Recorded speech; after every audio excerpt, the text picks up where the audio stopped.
자, 여기는 어디일까요? 이곳은 어디일까요?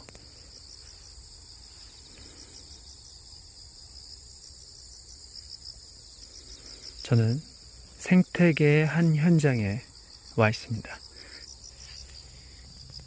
식물이 보이죠? 저기도 식물 있고요.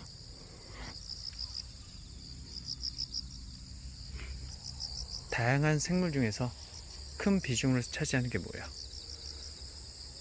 맞습니다. 바로 식물이죠.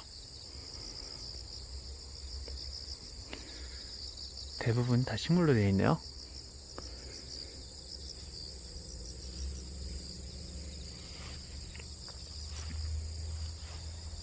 식물 말고 어떤 생물이 보이나요? 네. 저기 보면 무언가가 보입니다. 뭘까요? 얘네 뭘까요? 보이시나요?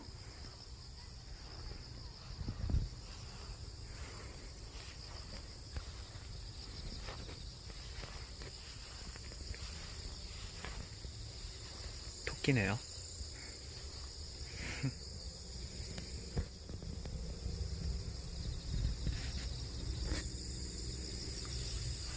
토끼는 동물이죠. 토끼야.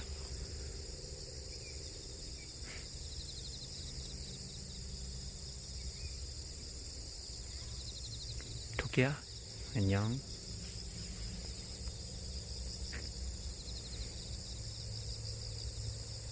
여기 동물이 보이네요. 자, 우리가 이 풀은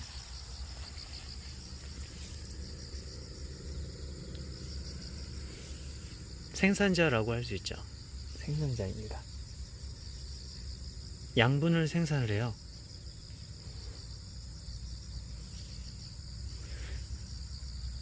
광합성을 통해서 양분을 생산하죠. 이 식물들은 모두 생산자입니다. 먹이를 생산하니까요.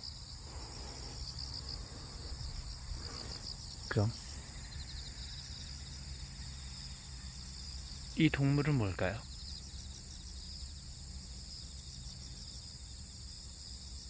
토끼야, 너는 소비자니? 네, 토끼가 말해요.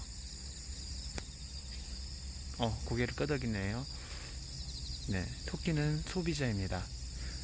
우리가 풀이 생산자라면 토끼는 소비자예요.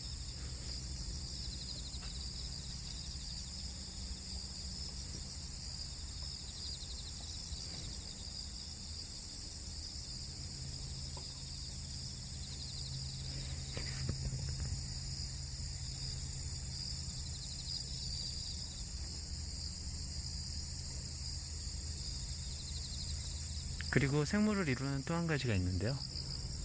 눈에는 안 보이지만 이 흙 안에 있습니다. 여기 흙 안에 있는 거. 이 풀을 거치면 흙이 보이거든요. 그 흙 안에 있는 게 뭘까요? 맞아요. 미생물입니다. 그 안에 미생물이고요. 얘가 분해자 역할을 합니다. 자, 이렇게 생물은 크게 세 가지. 생산자, 소비자, 그리고 흙 안에 분해자. 이렇게 세 가지가 구성돼야지 최소한의 생태계가 이루어지죠. 이번엔 환경을 볼게요. 생물은 살아있는 건데 여기서 환경은 그 비생물적 요인을 말합니다. 자, 여기 보이나요? 안 보일 거예요. 온도. 이 온도는 지금 저는 느낄 수 있거든요. 온도나 아니면은 습도. 지금 약간 어둡거든요. 자, 이렇게 생태계는 생물과 환경으로 이루어져 있고요. 다른 말로 하면 생물적 요인과 비생물적 요인이 있고요. 그리고 이들의 상호작용까지 일어나는 것이 바로 생태계죠. 그럼 이제 공책 정리를 통해서 같이 생태계가 무엇인지 그 내용을 구조화시키도록 하겠습니다. 여러분도 공책 정리를 하시고요. 꼭 공책이 아니더라도 이렇게 필기를 통해서 내용을 구조화해 주시기 바랍니다. 그리고 그 구조화된 내용을 사진을 찍어서 EBS 온라인 클래스에 올려주시면 과제 제출로 인정하겠습니다. 자, 이렇게 구조화시키는 이유는요.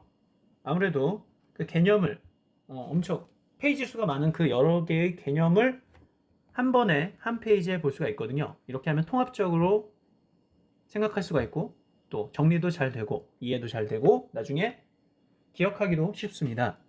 그래서 파란색으로 나타낸 것도 있고 여기 검은색으로 나타낸 것도 있는데요. 검은색은 큰 줄기를 의미합니다. 예를 들어 생태계의 정의가 무엇인지 보는 거고요. 또 구성이 무엇인지, 구성 방법, 그리고 생물과 환경의 상호작용 뭐 이런 것들을 보는 거죠. 자, 여기 보니까 평형까지 있네요. 이 내용이 약 한 20페이지에 걸쳐서 있는 내용을 한 번에 요약을 한 겁니다. 그러니까 여러분이 구조화를 잘 시키기만 해도 전체적인 내용을 한 번에 살펴보는데 굉장히 도움이 되고 그러면 좀 손쉽게 다가갈 수 있죠. 꼭 필기를 해주시기 바랍니다. 자, 그럼 이제 정의부터 살펴보도록 하겠습니다. 생태계란 무엇일까요? 정의란 건 약속이죠. 생태계는 어떤 약속, 즉 어떤 뜻일까요?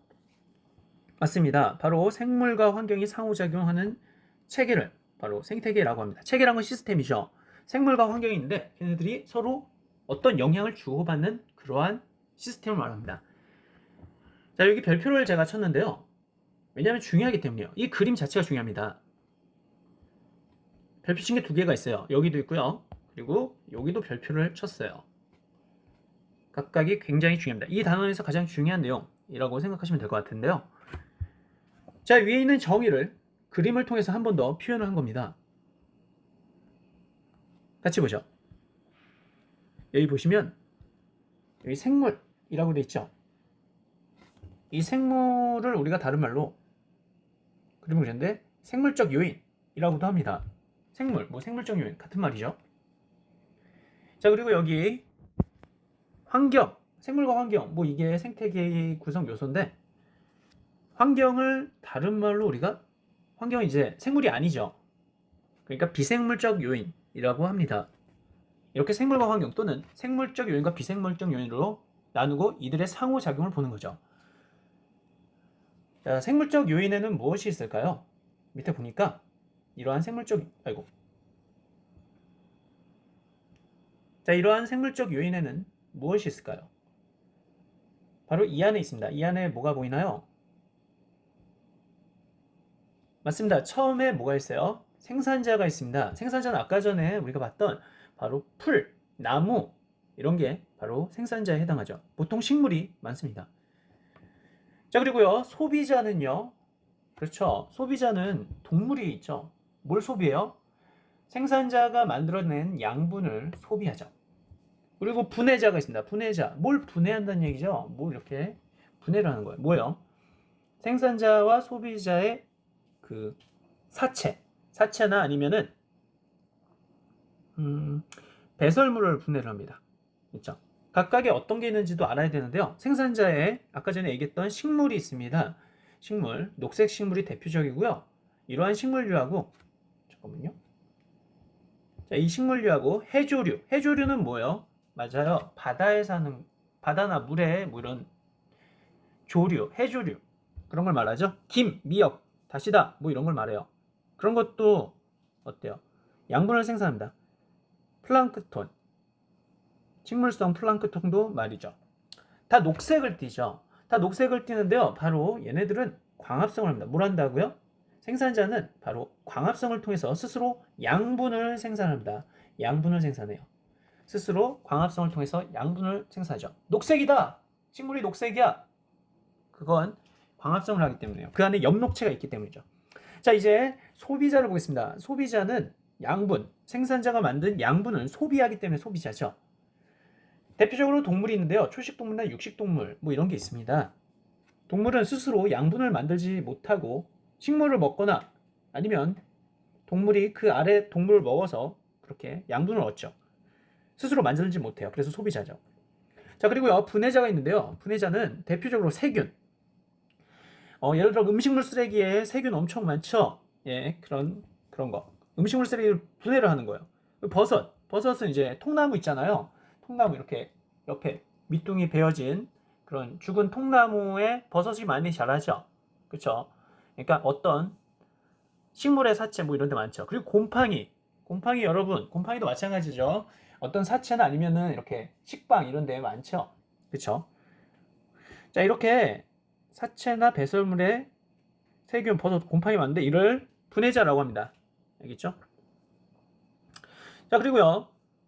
자, 이렇게 우리가 그래서 생물을 봤어요. 다시 한번 살펴볼게요. 생물은 생산자, 소비자, 분해자로 이루어져 있는 거죠. 알겠죠? 이 생물은 다른 말로 생물적 요인이라고도 하고요. 자, 이제 옆에 환경을 볼게요. 환경은 비생물적 요인이라고도 하는데요. 환경엔 대표적으로 뭐가 있어요? 맞습니다. 바로 빛. 그리고요. 온도가 차고 뜨겁고, 빛이 세고 약하고 뭐 이런 거요. 공기의 양, 산소의 양 뭐 이런 거고요. 물의 양, 사막은 물이 적죠. 뭐 이런 걸 나타내는 거예요. 자, 그리고 토양 어떤 토양인가 뭐 이런 거요. 자, 이렇게 환경, 비생물적 요인 이런 게 있습니다. 생물과 환경이 있다는 거 알았죠? 생물적 요인과 비생물적 요인이 있다는 거 알았어요. 자, 그런데 이들의 무슨 작용? 맞습니다. 상호작용이라고 했죠? 여기 상호작용이란 건 생물과 환경에 왔다 갔다를 말하죠. 자, 요 화살표는 뭘 의미해요? 이 환경에 생물이 어떤 영향을 줬다는 걸 의미하죠. 생물이 환경에 영향을 뭔가 줬잖아요. 화살표가. 반대로 이 화살표는 뭐예요? 그렇죠. 환경이 생물에 영향을 주는 거예요. 서로가 서로에게 영향을 주죠. 그 예에 대해서도 굉장히 중요한데요. 그럼 밑에 따로 보겠습니다. 이 그림 안에 표현할 수가 없겠더라고요. 자, 이 모든 거를 설명하는 것, 이러한 하나의 시스템을 우리가 뭐라 한다? 맞습니다. 이걸 바로 생태계라고 합니다. 알겠죠? 이걸 생태계라고 합니다. 자, 위에 있는 정의와 밑에 있는 그림의 관계를 알겠나요? 그쵸? 생물과 환경, 그리고 그 상호작용, 그 전체가 바로 생태계인 거죠. 그래서 이 그림이 가장 중요합니다. 이 중에서. 알았죠? 이렇게 우리가 정의와 구성을 알아봤습니다. 정의가 뭐라고요? 생태계가 뭐예요? 생태계가 뭐예요? 이러면 생물과 환경의 상호작용 시스템입니다. 라고 얘기하시면 돼요. 자, 그러면 밑에 구성 방법이 나오는데 왜 구성은 우리가 생물과 환경이라고 하지 않았어요? 맞습니다. 분명히 얘기하지만 바로 생물과 환경이 그 구성 요소죠. 그런데 밑에 왜 구성 방법이 또 나왔어요? 위에 걸로 끝나는 거 아니에요? 네, 이거를 숫자적인 관점에서, 무슨 관점에서? 수의 관점, 몇 개인지, 덩어리가 몇 개인지 뭐 이런 관점에서 다시 한번 해석을 하는 거죠. 하지만 이러한 해석조차 위에 생물과 환경과 직접적인 관련성이 있겠죠. 그것까지 파악을 해야지 통합적으로 이해할 수 있게 됩니다. 자, 그럼 같이 보죠. 자, 구성 방법은요. 처음에 몇 개요? 한 개죠. 그걸 다른 말로 개체라고 합니다. 예를 들어 여기 토끼 한 마리가 있으면 토끼 개체인 거죠. 토끼 한 마리가 아니라 여러 마리가 있어요. 그걸 우리가 개체군이라고 합니다. 알겠죠? 군 알죠? 군이 이제 모았다 뭐 이런 뜻이에요. 무리 군자를 씁니다. 개체 무리다. 그러니까 같은 토끼다. 다른 말 그런데 여기서 중요한 건 같은 종이어야 됩니다. 무슨 종? 같은 종. 토끼면 토끼종. 알겠죠? 개체가 나무면 같은 나무종. 그게 개체군이에요. 그 개체를 모은 거죠. 그래서 개체군이 더 큰 개념입니다. 개체가 모여서 개체군이 되니까요. 자, 그러면 개체군도 모을 수 있겠죠. 예를 들어 토끼 개체군, 사슴 개체군. 자, 이렇게 개체군은 개체를 모아놓은 걸 말합니다. 그러면 이러한 개체군도 또 모을 수 있겠죠. 토끼 개체군, 사슴 개체군, 나무 개체군 뭐 이런 식으로요. 그런 걸 다 모은 걸 우리가 군집이라고 합니다. 개체군 다음에 뭐? 군집. 끝말잇기 같은데요. 군으로 끝나니까 군집. 개체군, 군집. 알겠죠? 약간 끝말잇기 같은 느낌이 드는데요. 군집이란 건 개체군을 이 개체군, 토끼군, 나무군, 그리고요. 사슴군 뭐 이렇게 모아서 한 걸 바로 군집이라고 합니다. 자, 여기까지가 어디까지가? 네, 여기까지가 바로 생물입니다. 어디까지가요? 여기까지가 바로 생물을 구성하죠. 군집까지 하면요, 이미 생물의 모든 조합은 끝난 거예요. 군집까지 하면 생물의 끝이라고요. 근데 우리가 생태계를 구성하는 거는 생물 말고 뭐가 있다고 그랬죠? 맞습니다. 환경이 있죠. 여기까지는 생물인데 거기에다가 환경을 더한 게 뭐가 된다? 그게 바로 그렇죠. 생태계가 되는 거죠. 자, 이 순서 이해가 되시나요? 자, 처음에 개체, 개체군, 군집. 개체가 모여서 개체군을 이루고 개체군이 모여서 군집을 이룬다. 이게 바로 생물입니다. 생물은 여기까지가 끝이에요. 근데 여기다 환경을 더하면 그게 뭐가 된다? 그게 바로 생태계가 된다. 이겁니다.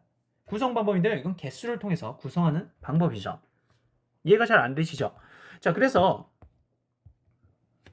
관련 내용이 이걸 통해서 보면 좋을 것 같아요. 여기 보시면 보이시나요? 네. 여기 보시면 어떤 색이 좋을까요? 자, 여기 사슴 개체군 보여요? 색깔이 안 나오네요. 이 색, 요걸로. 자, 여기 사슴 개체군. 그렇죠. 이게 하나가 개체죠. 사슴 개체인데 이러한 개체들이 모인 게 개체군이죠. 그래서 이게 같은 종 사슴 개체군이고요. 이거는요. 토끼 개체가 모여서 토끼 개체군을 이루고요. 여기는요. 토끼풀 개체군. 여기는요. 멧돼지 개체군. 뭐 이런 식으로 모인 거예요. 그렇죠. 생물들이 이렇게 군을 형성하죠. 개체군을요. 그런데 이 개체군을 한꺼번에 이러한 개체군을 묶은 걸 뭐라 한다? 이걸 군집이라고 하고요. 알겠죠? 여기까지 바로 생물입니다. 알겠죠? 생물인데 여기다가 추가적으로 뭐? 그쵸? 아까 어떤 색을 썼죠? 자, 그런 다음에 뭐 물, 공기, 온도 뭐 이런 거 있잖아요. 그런 게 환경이죠. 여기 환경을 더하면 여기 요거 환경을 더하면 그 다음에 뭐가 된다? 그 다음에 이걸 포함한 게 바로 생태계다. 이거죠. 자, 이렇게 우리가 결국 구성 요소는 생물과 환경인데 여기서도 구성 방법에서도 미래. 자, 구성 방법에서도 바로 생물과 환경으로 이루어져 있음을 알 수 있죠. 결국 생태계는 뭐다? 생물과 환경의 상호작용에 대한 체계이다 라고 생각하시면 됩니다. 자, 이렇게 우리가 수의 입장에서 구성하는 방법까지 알아봤는데요. 아까 전에 얘기했다시피 그런데 우리가 이 부분은 안 봤죠? 바로 상호작용 부분이요.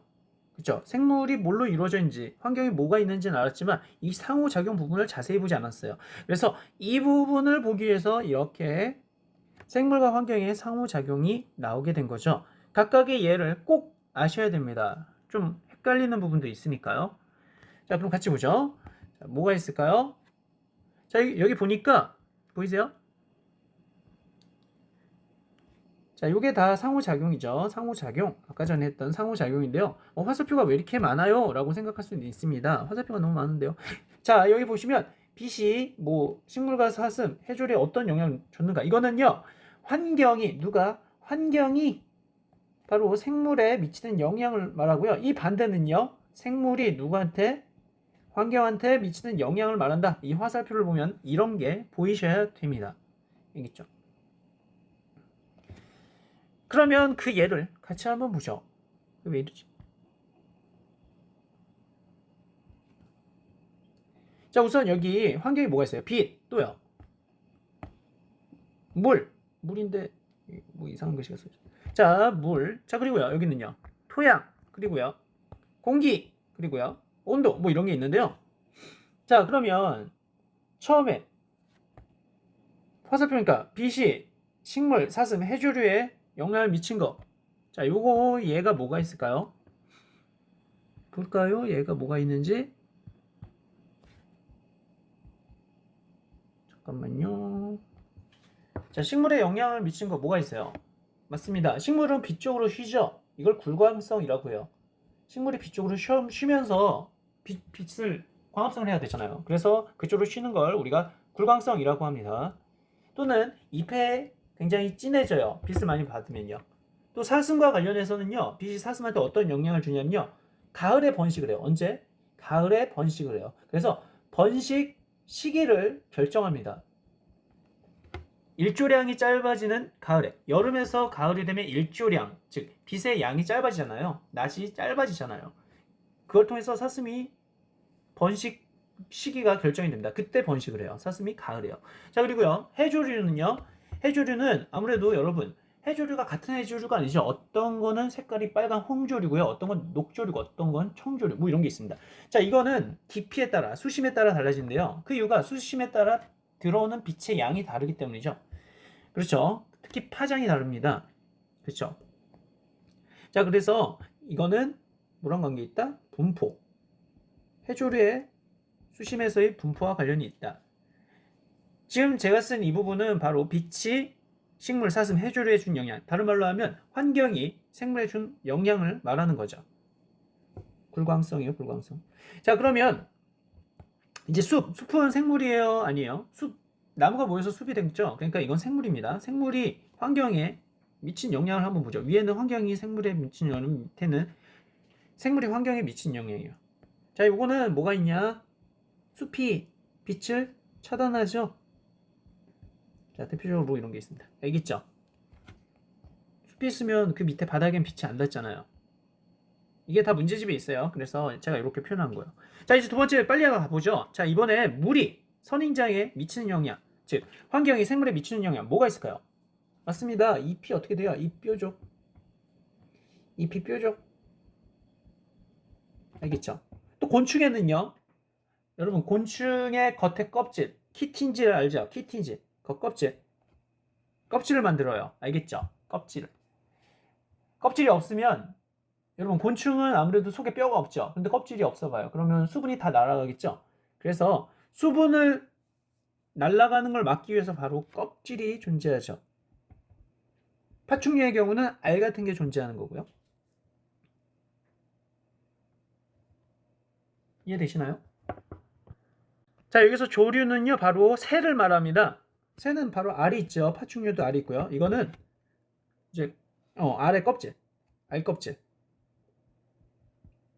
껍질이 없으면 알도 수분이 다 나가겠죠. 여기 보면 이제 캥거루는 호주에서 살죠. 호주는 이제 사막이 많아요. 그러니까 물과 관련이 있겠죠. 물이 없다는 얘기죠. 캥거루는 땀 배출이 없습니다. 아니 캥거루는 땀을 배출 안 하는데요. 신기하죠. 땀이 없대요. 땀이 없으면 어떻게 해요? 그렇죠. 땀 배출을 통해서 수분이 증발되는 걸 막는 거죠. 그리고 오줌 자체가 굉장히 진하대요. 진한 오줌. 자, 이렇게 캥거루한테 영향을 줍니다. 물이라는 환경이요. 물이 없다는 환경이요. 자, 밑에 갈대가 물에 영향을 주는 건 뭐냐면요. 여러분 갈대가 어디 펴요? 갈대가 뭐예요? 이게 갈대죠. 갈대. 자, 이런 게 갈대죠. 갈대가 바로 물 근처에 피죠. 이 갈대는요. 물을 정화시켜 줍니다. 뭐라고요? 물을 정화시켜 줘요. 그러니까 이건 반대로 이제 생물이 물한테 주는 영향이죠. 좋은 영향이죠. 물을 물을 깨끗하게 해준다. 갈대의 그 줄기 같은 게요. 자, 그렇다고 합니다. 자, 그리고요. 여기 식충식물과 토양과의 관계인데요. 식충식물은 생물이죠. 토양은 환경이고요. 그런데 이 화살표를 보면 토양이 식충식물한테 어떤 영향을 준대요. 실제로 이 토양은 이제 단백질이 적은 토양인데요. 식물도 어느 정도의 단백질이 필요하다고 합니다. 그쵸? 식물도 이제 질소가 있어야 돼. 왜냐하면 식물도 어쨌든 생물이니까 DNA가 필요하잖아요. 그럼 질소가 있었는데 그 질소를 얻기 위해서 토양에서 얻는데 보통. 근데 토양이 질소가 없어요. 그러면 어디서 얻어야 돼요? 네. 식충식물은 바로 그걸 충. 그렇죠. 벌레한테서 얻습니다. 뭐 이런 의미예요. 알겠죠? 자, 그리고요. 여기 온도가 있는데요. 빨리 가볼게요. 자, 온도가 나무한테 어떤 영향을 준대요. 나무한테 무슨 영향을 줄까요? 바로 나무가 단풍이 들게 합니다. 가을에 추워지니까 단풍이 들죠. 자, 그리고요. 개구리한테 어떤 영향을 줄까요? 온도가 떨어지면 바로 겨울잠이 되죠. 그리고요. 북극이가 뭐예요? 추워요, 더워요? 그렇죠. 춥죠. 추우면은 바로 꼬리나 아니면 귀가 굉장히 짧아진다. 귀, 꼬리. 어떻다? 짧다? 뭐 이런 영향을 준다고 합니다. 온도가 바로 생물한테 주는 영향이죠. 환경이 생물한테요. 자, 그리고요. 식물이 온도한테 영향을 줄 수도 있는데요. 대표적으로 뭐가 있냐? 바로 자, 이게 잎인데 잎에서 수분이 발생하는 것, 이걸 증산작용이라고 합니다. 증산작용을 통해서 그 주변의 온도가 떨어지도록 만들죠. 예를 들어 여러분이 그러니까 증산작용이라는 건 바로 물방울과 관계가 있어요. 증산작용이 활발하면 입 주변의 물방울의 양이 많아지는 거기 때문에 온도가 낮아지게 되죠. 마치 분무기를 뿌리면 낮아지는 것처럼요. 자, 이제 다음 넘어갈게요. 굉장히 길죠? 뭐 연꽃과 공기와의 관계인데요. 여러분 연꽃 줄기 먹어봤어요? 연꽃 줄기 어떻게 생겼어요? 그쵸? 연꽃 줄기 먹어봤죠? 이렇게 생긴 거 있잖아요. 이렇게 생겨가지고 연근 알아요? 연근 먹어봤죠? 이건 줄기한 단면인데요. 여기 보면 공기가 통하는 길이 있죠? 연꽃은 아무래도 공기가 많이 필요해서 여기 구멍이 이렇게 난다! 이 말입니다. 공기의 양이 연꽃의 줄기 모양을 결정지었죠? 알겠죠? 그리고 고산지대 사람이라고 되어 있는데요. 고산지대에는 아무래도 공기의 양이 적기 때문에 공기를 빠르게 운반하기 위해서 적혈구의 양이 많아집니다. 적혈구가 공기를 운반하는 건데 공기가 없어. 그럼 적혈구가 많아지는 거예요. 그래서 조그마한 공기를 좀 더 확실하게 운반하는 거죠. 적혈구의 양이 많다. 알겠죠? 자, 이렇게 우리가 알 수 있습니다. 아이고 복잡하네요. 자, 지금까지 한 내용이 뭐냐면요. 생물과 환경의 상호작용입니다. 빛, 물, 토양, 온도, 공기 다 환경인데요. 이게 생물에 어떤 영향을 주는지 또 생물이 환경한테 어떤 영향을 주는지 각각을 다 알아야 돼요. 알겠죠? 이걸 외우라는 얘기는 아니고요. 제가 얘기한 건 이게 딱 나왔을 때 이게 누가 누구한테 상호작용을 한 거다. 요거까지는 알아야 된다 이 말이죠. 자, 이번엔 생태계 평형입니다. 써주세요. 생태계 평형 굉장히 중요합니다. 자, 평형이란 게 뭐예요? 평형이란 거는 뭔가 유지가 됐다 이 말입니다. 그래서 다시 말하면 종류, 그렇죠? 생태계를 이루는 어떤 생물의 종류 또는 개체수, 그 숫자 또는요 에너지. 여러분 어떤 그러니까 양분, 생산자가 양분을 생산하잖아요. 그건 에너지거든요. 양분이 뭐라고요? 에너지. 그 먹이가 에너지죠. 그걸 소비자가 먹죠. 1차 소비자 먹고 그걸 또 2차 소비자 먹죠. 그걸 우리가 양분이라고도 하지만 에너지라고도 할 수가 있죠. 자, 그래서 이런 게 다 유지가 되는 거예요. 유지가 된다. 알겠죠? 뭐가 된다? 유지가 된다. 이걸 유지시키려면 사실 생물 자체가 다양할수록 유지가 잘 될까요? 안 될까요? 잘 됩니다. 생물이 다양하면 왜 유지가 잘 될까요? 자, 예를 들어볼게요. 자, 여기 먹이사슬이 있습니다. 먹이사슬은요. 예를 들어서 밑에 있는 애를 위에 있는 애가 먹고 위에 있는 애를 또 위에 있는 애가 먹고 또 위에 있는 애가 먹고 이게 먹이사슬이에요. 어때요? 되게 단순하죠? 그런데 중간에 어떤 애가 없어져 봐요. 그러면 위에 있는 애는 그 위에 있는 애는 중간에 애가 없어졌기 때문에 얘도 굶어 죽습니다. 알겠죠? 그래서 이 사슬이 뭐예요? 여러분 체인이죠? 자전거 체인 봤어요? 자전거 체인 봤죠? 사슬이 영어로 체인인데 이 자전거 체인이 한 줄이죠. 그래서 이렇게 한 줄로 표현한 거예요. 굉장히 단순하고요. 이렇게 되면 먹을 수 있는 게 하나뿐이 없기 때문에 그 하나가 없어지면 자기 자신도 굶어 죽는 거예요. 그렇게 되면 이제 유지가 안 되겠죠? 망가지겠죠? 이건 평형이 유지가 잘 안 되는 케이스입니다. 그런데요, 생물이 굉장히 다양하다면요, 생물이 다양하면 이걸 먹이 그물이라고 하는데요. 왜 그런지 한번 보죠. 자, 여기 생물이 있는데 생물이 여러 개가 있어요. 다양하게. 아까 전보다 훨씬 많네요. 자, 그런데 이 생물이 얘를 먹고 얘가 얘를 먹고 또 얘가 얘를 먹고 얘가 얘를 먹고 이렇게 먹고 뭐 이렇게 먹고 저렇게 먹고 이렇게 먹고 그렇게 먹고 이렇게 먹고 저렇게 먹고 이렇게. 자, 이렇게 된다고 봅시다. 자, 그러면 이 생물 하나가 먹는 게 다양하죠? 그러면 먹이 중에서 하나가 없어졌다 해도 나머지 거 먹으면 되고 또 그렇게 감소한 애는 천적이 딴 애 거 먹으니까 자기 자신의 수가 늘어나겠죠? 이런 식으로 생물이 다양할수록 이제 생태계 유지가 잘 됩니다. 보존이 된다고요. 알겠죠? 그런데 이게 먹이 사슬인데요. 체인인데요. 얘는 먹이 그물이라고 합니다. 왜냐하면 어떻게 보면 그물처럼 이렇게 보이잖아요. 맞죠? 그물처럼 보이지 않아요? 그래서 이걸 먹이 그물이라고 합니다. 그래서 먹이 사슬보다 뭐가 낫다? 먹이 그물이 훨씬 더 낫다 이 말입니다. 알겠죠? 자, 이제 생태 피라미드란 걸 보겠습니다. 알겠죠? 이게 중요해요. 생태 피라미드 많이 봤을 텐데요. 자, 여기 보면 맨 밑에 있는 게 뭐예요? 피라미드 모양이죠? 맨 밑에 있는 게 생산자, 그 위에 있는 게 1차 소비자, 그 위에 있는 걸요 2차 소비자라고 합니다. 알겠죠? 생산자 위에 1차 소비자, 2차 소비자. 자, 그림을 보면 알겠지만 누가 양이 가장 많나요? 맞아요. 생산자가 가장 많습니다. 한마디로 나무나 풀 이런 게 가장 많죠. 그리고요. 1차, 그런 다음에 2차. 이게 바로 그 종류나 개체수 또는 에너지의 양을 말합니다. 위로 갈수록 이제 개체수도 없고 에너지도 없고 뭐 이런 거예요. 그래서 이걸 생태 피라미드라고도 하지만 이제 개체수 피라미드, 에너지 피라미드, 생물량 피라미드 뭐 이런 말도 씁니다. 자, 이제 밑에 있는 그림인데요. 자, 요 그림을 같이 한번 볼게요. 자, 이 그림을 보면 지금 주소를 잘 잡아야 돼요. 생태계 평형은 유지가 잘 돼야 되는데 어떻게 하면 유지가 잘 된다? 바로 생물의 다양성을 올리면 된다. 그 다양성이 뭐다? 바로 먹이 그물이다. 그리고 그걸 표현한 게 바로 생태 피라미드다. 생태 피라미드가 유지가 돼야지 생태가 유지되는 거다 라고 하는 거예요. 왜 생산자가 많다? 그거는 바로 생산자가 바로 개체수, 에너지 양이 가장 많으니까 라고 생각하시면 됩니다. 자, 그런데 이 평형이 가끔 깨질 때가 있어요. 그 깨질 때도 너무 걱정 안 하셔도 돼요. 너무 심하게만 안 깨지면 이 평형은 다시 깨졌던 게 회복이 됩니다. 깨진 평형이 다시 원래대로 회복이 되는 거죠. 그 과정을 보는 게 바로 밑에 건데요. 이 별표예요, 별표. 별표 치세요. 자, 예를 들어볼게요. 아까 전에 이게 바로 생태 피라미드라고 그랬죠?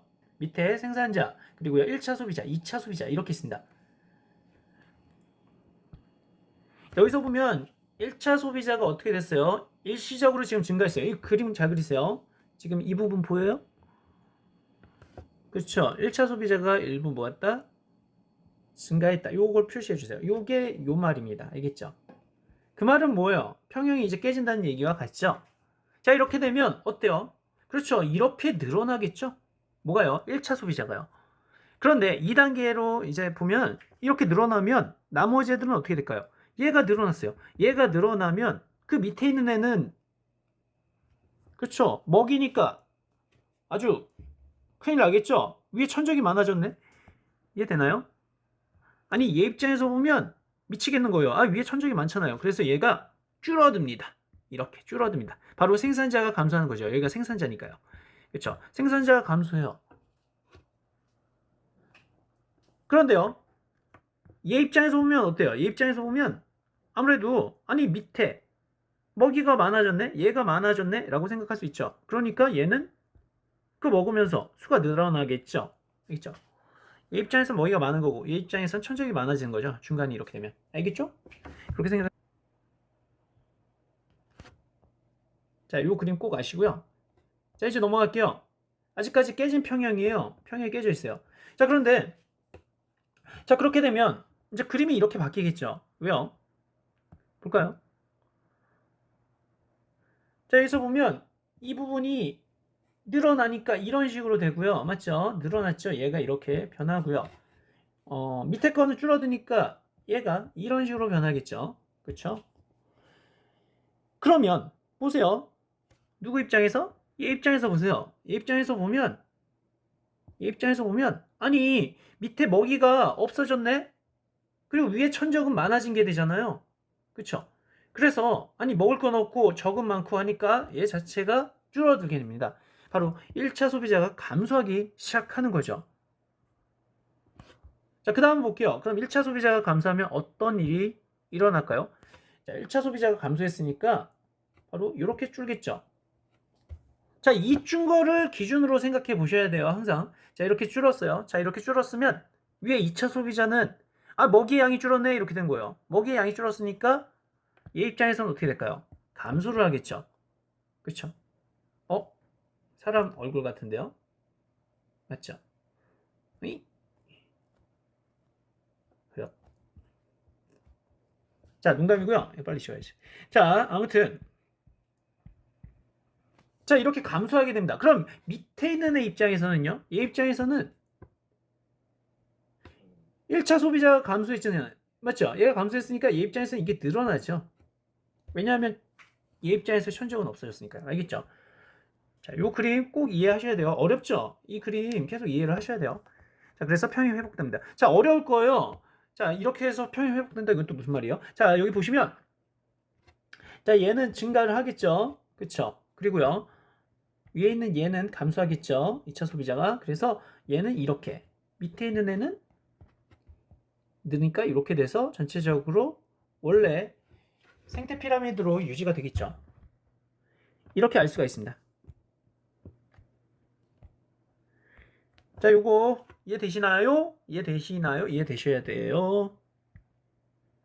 이해 안 되면 안 되는데. 자, 1차 소비자가 늘면 뭐가 늘면? 1차 소비자가 지금 늘잖아요. 이렇게 늘면,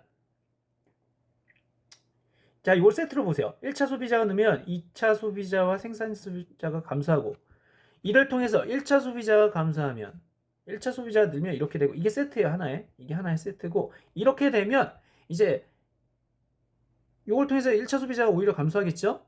그렇게 되면 반대로 2차 소비자 감소, 생산자 증가, 요게 하나의 세트고, 요걸 통해서 요게 만들어졌다. 어떻게 보면 역으로 반대 관계거든요. 이렇게 만들어졌다. 이렇게 생각하시면 됩니다.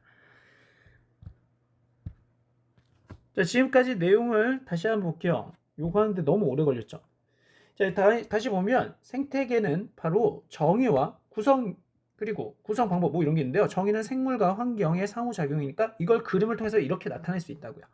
그리고요, 구성 방법은 개수와 관련이 있는데요. 앞에 이거는 바로 생물과 관련이 있고요. 그리고 이걸 환경을 더해서 생태계를 나타낸다. 개수와 관련 있게 이렇게 하는 거고요. 그리고 그 상호작용, 이 상호작용을 다시 한번 본 게 바로 이거죠. 환경은 빛, 물, 토양, 온도, 공기가 있는데요. 각각의 상호작용을 꼭 예시를 알면 좋다 그랬죠. 자, 그리고요, 그 평형은 아무래도 생물 다양성이 클수록 평형이 잘 되고, 다른 말로 하면 먹이 그물이 있을수록 잘 된다. 그리고 생태 피라미드가 있는데 지금 이게 평형 상태인 거죠. 그런데 이게 깨질 때도 있겠죠. 그런데 깨지면 다시 회복은 하긴 합니다. 자, 그래서 1차 소비자 양이 많아지면 그 위에 2차 소비자는 많아지고 밑에 있는 애는 적어지고, 그래서 이런 모양이 되면 이제 1차 소비자가 작아지고, 반대의 결과로 2차 소비자 감소하고 생산자 증가해서 원래대로 된다. 이렇게 할 수 있어요. 자, 지금까지 제가 페이지 하나로 다 설명했는데요. 한 20페이지 분량을 한 번에 설명한 거예요. 자, 다음 시간에는 우리가 문제집과 교과서를 통해서 알아보도록 하죠. 고생했어요.